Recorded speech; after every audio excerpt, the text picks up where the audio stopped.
Hey everyone, how y'all doing? I have another buck knife to show you today, and this is the Buck 840 Sprint Select. Runs about 58 bucks. Picked it up because, like I just shown, it's a flipper and it's a liner lock. A lot different than these models that I have. This is the 110 Sport. I just carried that one for 33 days straight. Absolutely love it. That's an awesome knife. This is the 110 Slim Select. This is the 112 Slim Select. These are awesome budget knives. These things run around under 30 bucks. And they're pretty awesome. I do like those. And this is the Spitfire. My newest one before this. Pretty awesome design. I like the overall profile. Does have a little bit of recurve to it. Aluminum handles, but this is lock back also. Although this one I can close one-handed. These ones I do not close because this one bit me bad one time. And yeah, so I picked this one up because it's a flipper tab liner lock, and it looks pretty cool. But before we get into it, here's the box, standard box. These ones all came in the box like this. This came in a fancy box. But you get the forever warranty. It's USA made. That's another reason I bought it. That's the model number, Sprint 0840GRS-B. Excuse me. Yeah, standard box. It's got the little forever warranty card in it. Yeah, and on the back, it's a message from the Buck family. But yeah, get into this. Tell you right now, this is a pretty cool knife. I do like it. I haven't really used it or carried it much. I just got it just a little while ago. But overall, I think it's pretty awesome looking. And it's made in USA. And it has Buck's Forever warranty, so you can't beat it. Go to the specs and some of the features real fast. You have Buck's 428C, which with I think Boss heat treat. But anyways, you know the 428C steel that Buck uses, I'm telling you, it's better than any other 428C steel out there.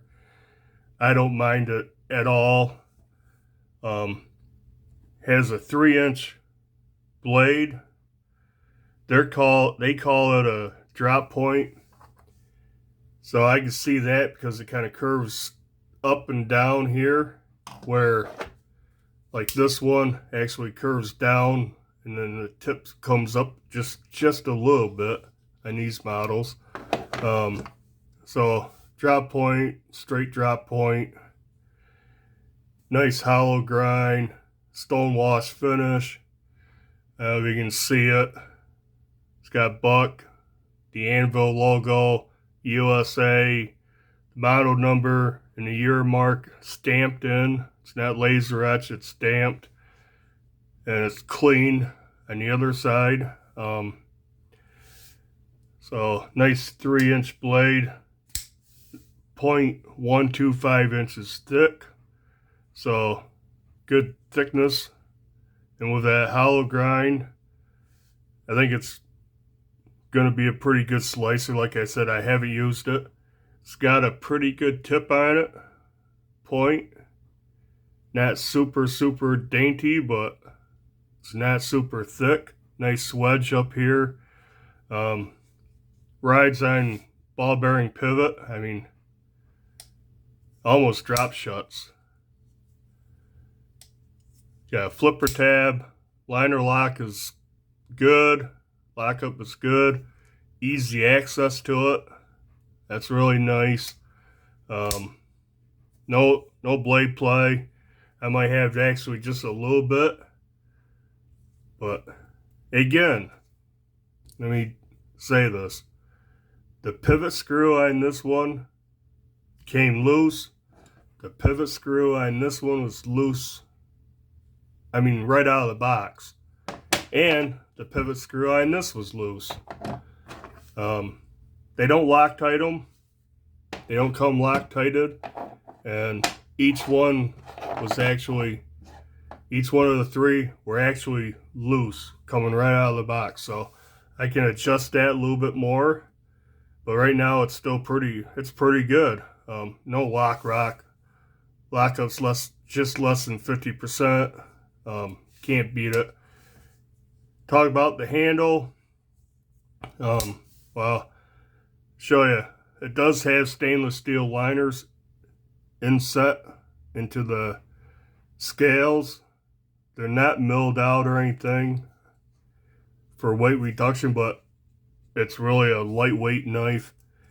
But yeah, the handle is 4.375 inches long, and it is GFN glass-filled nylon, which isn't too bad. It's not. I don't like it as much as I do like the scales on these two, the Slim Selects. I like that. It has good stuff. This does feel plasticky, but it looks pretty cool. This honeycomb design here, the only thing I can think of to call it. Then you got this little groove milled in with these lines. And even though it's semi-slick, it does offer some grip. When I'm holding it, my fingers actually land right in that. It's like that was made there from the ends of my fingers to land in. So not too bad. This would be really cool if it was G10, but I can live with this. It's not the worst FRN, GFN, whatever plastic scales that I've seen. There's no sharp edges. I don't feel any sharpness anywhere on the inner edge of this or when I'm using it. So that's great. Yeah, so 58 bucks. I'd like to see something a little better. Does have a tip up, semi-deep pocket clip. Now you can see how it's angled. If it's straight in your pocket, it's not going to be all the way down. It's going to have a little bit sticking up. If it rotates in your pocket a little bit, it'd go deeper. Otherwise, the clip works pretty good. You can see they got the Buck Anvil symbol logo right there on the end. That's pretty cool. I like that. They also have the Buck Anvil and the pivot here. So pretty discreet markings. They're nothing like this clip with the anvil like that.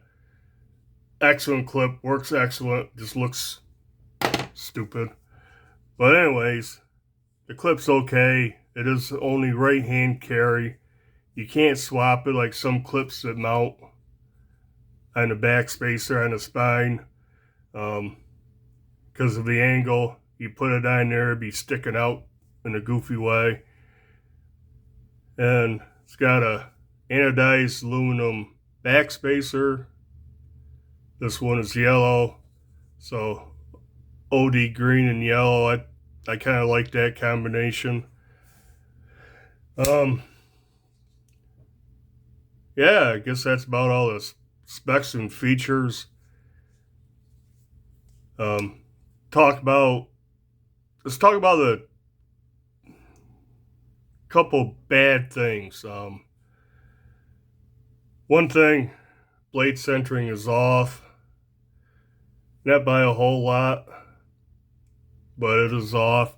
I haven't taken this apart. I haven't tried to adjust anything. Well, I did adjust one thing, and I'll show you in just a second. But yeah, I haven't taken it apart or really even tried to adjust that with a pivot. The other thing about this, and people mention this in other videos, and they say it like it's a good thing. This has had one of the weakest detents I've ever seen in any knife. This thing, I can still fail it real easy. I mean, I'm lightly doing it. But this thing has the weakest detent. And I did make an adjustment before. If we went like that, it'd swing all the way open, snap open, lock up. It was ridiculous. And I don't believe everyone on the videos, when they fail it, oh yeah, you can short stroke the tab, but it is so smooth. Yeah, it is smooth. Should be. It's on bearings. I got it. I made an adjustment. I'll show you. Let me get it. I took my Victorinox Pioneer X. I pulled out the flathead screwdriver / bottle opener, and this is what I did. I disengaged the liner lock, and I moved the blade right to the pivot ball. So the liner lock is just behind the blade. I took this, I put this down in here, and I bent it. I made sure I didn't bend this side, this rest of the liner or the FRN, and it made it a little better. Now, see, I just made it a little better yet. That takes a lot of knives to do that. Yeah, so I made it a little better. The way I naturally flip a knife, I'm having no problem with it now. Actually, what I just did made it even better. But yeah, that was the worst thing about this. And the better I get it, the more I'm liking it. So I can sit here, open it without wrist flick or anything. But that's actually another reason I bought it, besides I thought it looked cool and everything. It's made in USA. There's so many people, all the videos I watch, would short stroke it like that, which I can still do it, but I mean, I'm really barely flipping it. Otherwise, now it's okay for me. But everyone would fail it, go like that and say, yeah, you can short stroke it, or they didn't even mention it. And but it's so smooth.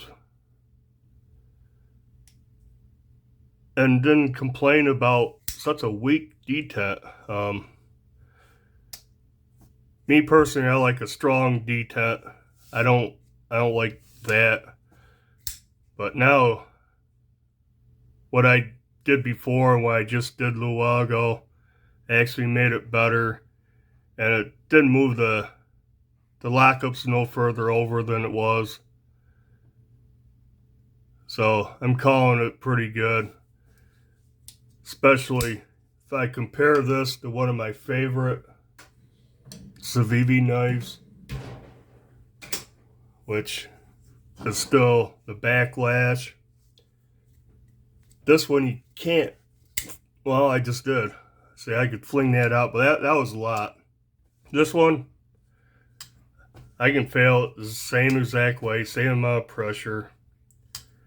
But normally, it's okay. This, I live with this.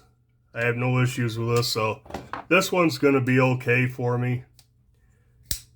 I can't wait to start carrying it. It is lightweight. I didn't write down the weight, but we can definitely weigh it. It's not extremely heavy. 3 ounces. You can't beat it. It's 3 ounces. Handle thickness, it's not very thick. Under half an inch, 0.48. So I think it's going to be a great carry. I think it's going to work out good. I like the stone wash finish, the blade shape. I like this little groove here for your thumb. I wish it had jimping. There's no jimping on it. That'd be nice. The more premium models of this do have jimping, but this is not bad. And no complaints. It's not a deal breaker. Jimping there. Yeah, deal breaker was almost that detent. I mean, I'd give it a lot more oomph, and it would still fail. And that didn't take half the effort to open it all the way. This is taking, that takes a lot. In fact, I just hurt my shoulder doing it. Wow. But anyways, the Buck 840 Sprint Select, overall I think is a pretty cool knife. $58, made in USA. Buck's 428C steel. Nice ergos, pocket clip. The very tip of that I can feel sometimes, but normally pocket clip's okay. It's only right hand tip up carry, and this is kind of goofy. I wish it was, more standard design, more deep carry, but yeah, I can't wait to try this thing out.